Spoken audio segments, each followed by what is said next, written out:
there is another model which I was referring to, which is called as the H method or H model. What this means is, or in what this particular model proposes is, instead of having this 2 period, 3 period and all that, what will happen is, initially you will have a very high growth rate of dividend. Let us say dividend is here.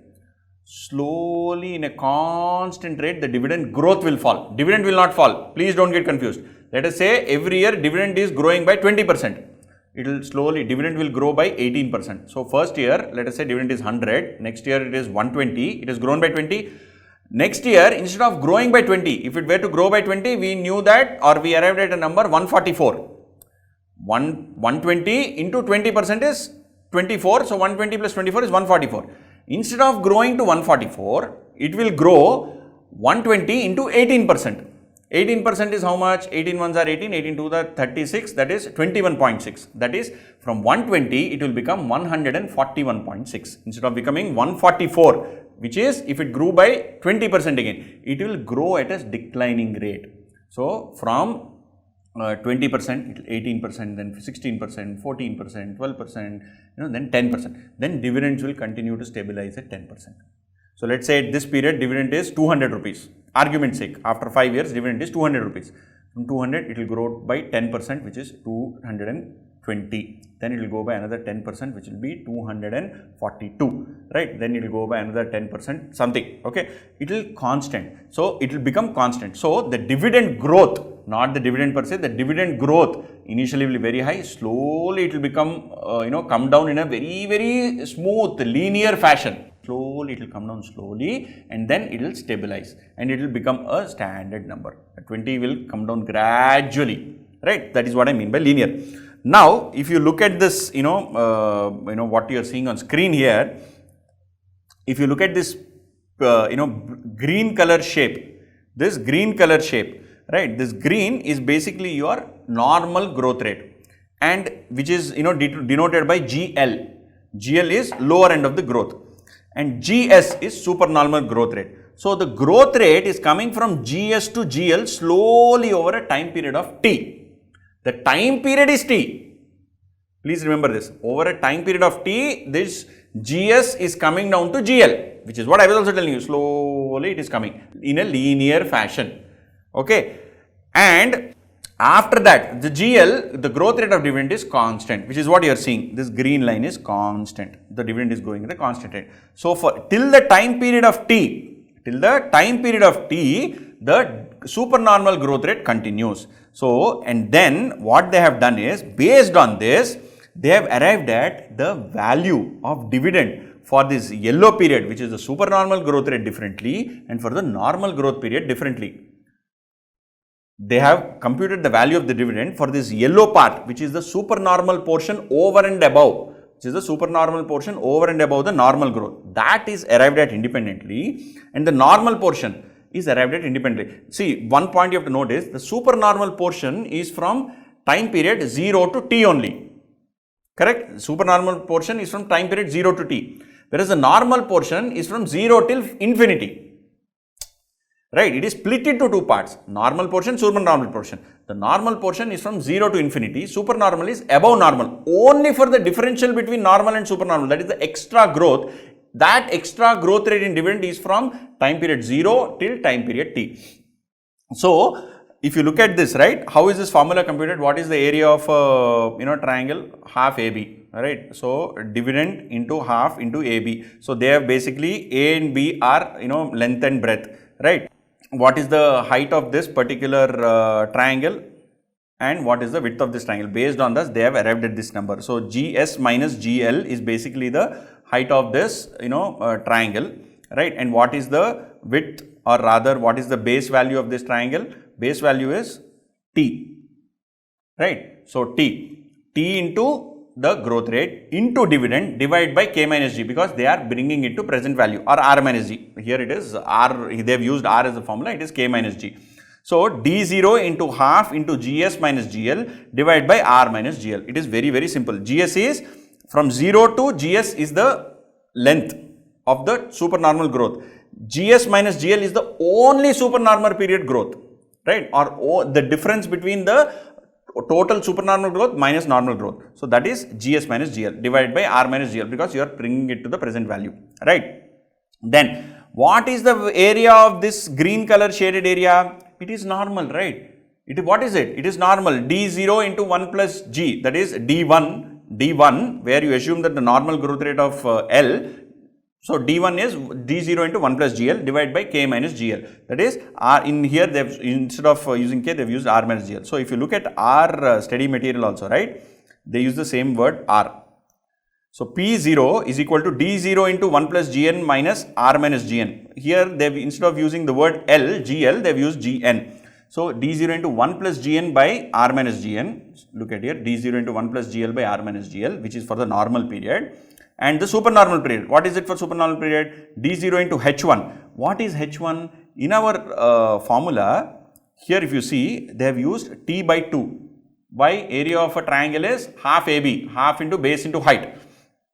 Right. So, half, here T is the period base. So, T by 2 is the T by half into T, right. So, that is T by 2, which is why they have done it as T by 2. What is the institute's formula, or what is it that has been given here in our study material? Instead of calling this as 0 to T as T, as the, length of that particular triangle, they are calling it as 2H. So, what happens? Instead of calling it T by 2, if you replace T with 2H, what will happen? 2H by 2, it will become H. So, how does the formula look?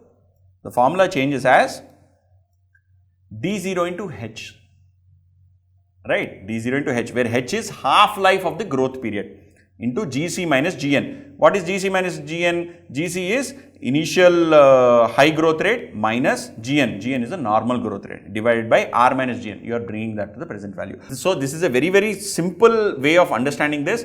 Do not try to overcomplicate this and why is this like this, why is not like this and all of that.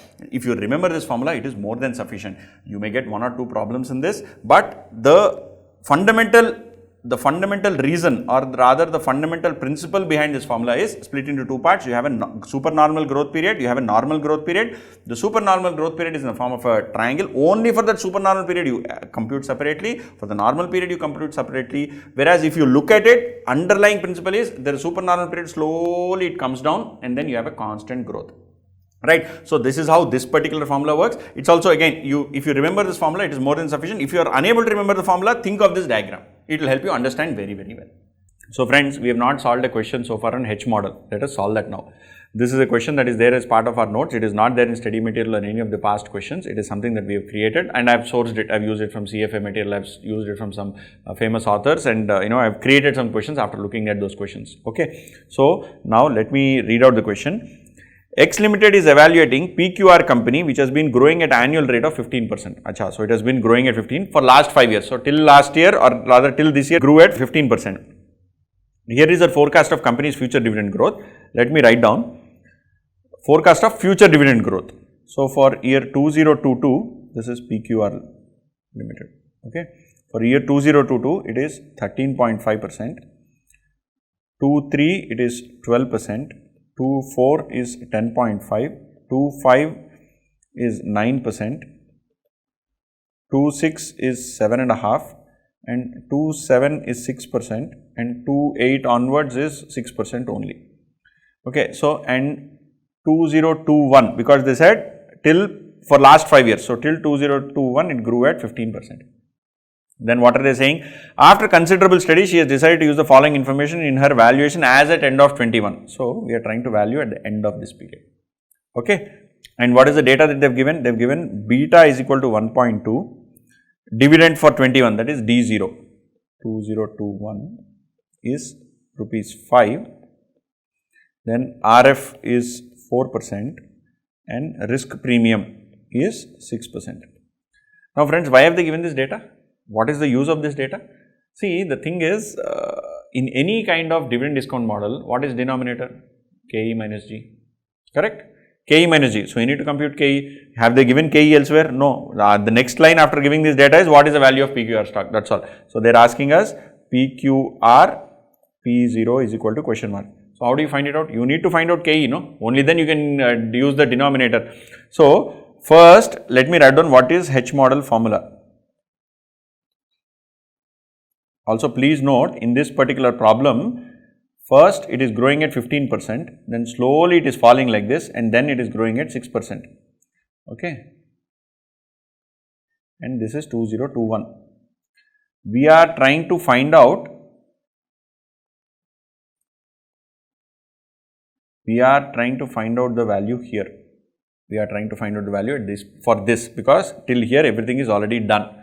So if you come back here and look at the H model formula. What is the H model formula? H model formula is P0 is equal to D0 into 1 plus constant growth rate divided by KE minus constant growth plus, and here also denominator is KE minus constant growth, plus D0 into 1 by 2 into 2H into your growth high minus growth constant.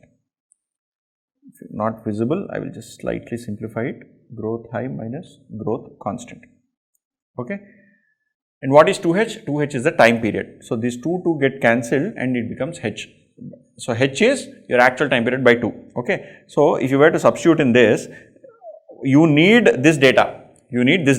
So KE is equal to, what is the KE formula? KE is risk-free rate plus beta into risk premium. Do we have the data? Yes, we have data. Risk-free rate is 4% plus beta is 1.2, risk premium is 6%. So cost of equity is equal to 11.2%. So now let us substitute in the formula. What is the formula? P0 is equal to D0. What is D0? Here, this is D0. Right. So D0 is your 5 rupees. They have given also, right? Dividend for 2021 is 5 rupees. Here, they have given dividend for 2021 is 5 rupees. So P0 is equal to 5 into 1.06. Why 1.06? Your D0 into 1 plus constant growth, right? Divided by 11.2% minus 6% plus 11.2% minus 6% is again denominator. Numerator is 5 into 1 by 2 into 2H. 2H is what? 2H is the overall time period. What is the time period? Here we are looking at this time period over which it is reducing. So we are looking at period from here till here. So this is how many? 1, 2, 3, 4, 5, 6. Right. So over 6 years it is coming down linearly and then it is settling at 6. So you have to multiply the 2H number here is 6. 6 into high growth minus low growth. What is GH minus GC? GH is high growth. High growth is 15%. From when it started falling, remember friends, that is the rate, minus constant growth is 6%. So if you solve for this, 5 into 1.06, that is 5.3 divided by 5.2%, plus here also denominator will be 5.2%, and you will have 5 into 3, 15. 15 into 15 minus 6 is 9. So, and 15 into 9%. Right. So this will be 5.3 plus 15 into 9 is 1.35. Okay, divide by 5.2%. That will be 6.65 divided by 5.2%. That is equal to 6.65. Right, divided by 0.052 is 127.88. So P0 is 127.88. Right. So the price under H model is 127.88, where in this whole story the key thing is from where is it starting to decrease till where is it decreasing. You have to take that as 2H. In the formula here is normal D0, it is not D1. D0 is the year in which the dividend was the highest. Right, that is the D0, then constant growth rate, and then difference between highest growth and constant growth. So if you remember this particular formula, you will be able to solve very, very easily. Okay, so that's this problem, friends. Now let us go to the next one.